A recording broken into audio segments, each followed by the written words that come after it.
თავი მეოთხე. ხოლო სული გარკვევით ამბობს, რომ უკანასკნელ დღეებში ზოგიერთები განდგებიან რწმენისაგან და უჯერებენ მათ თუ სულებს და ეშმაკთა მოძღვრებებს.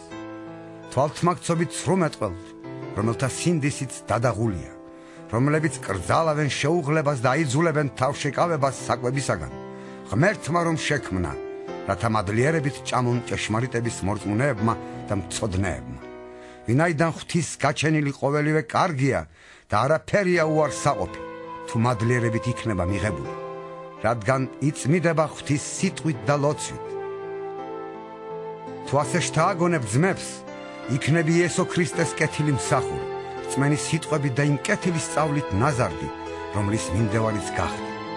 ოღონდ ამ ქვეყნიურ და დედაბრულ ზღაპრებს მოერიდე და ღვთის მოსაობაში გაიწვართე. ვინაიდან ხორციელი წვრთნა ნაკლებად სასარგებლოა, ღვთის მოსაობა კი ყველაფერში გამოსადეგია, რადგან აღვითქვამ სიცოცხლეს აწმყოშიც და მომავალში.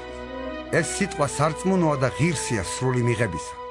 ვინაიდან იმისათვის ვშრომობ და კიდეც ვიღწვით, რომ მინდობილნი ვარ ცოცხალ ღმერთზე, რომელიც მაცხოვარია ყველა ადამიანისა, უფრო მეტად კი მორწმუნეთა. ეს ამცნე და ასწავლე. თავს ნუ დაამცირებინებ შენი სიჭაბუკის გამო, არამედ მორწმუნეთათვის ნიმუში იყავი სიტყვაში, საქმეში, სიყვარულში, სულში, რწმენაში, სიწმიდეში. ვიდრე მოვიდოდე, მიხევი კითხვას, შეგონებას და სწავლებას. ნუ უგულებელყოფ შენში არსებულ ნირს, რომელიც მოგეცა წინასწარმეტყველებით და უხუცესთა ხელდასხმით.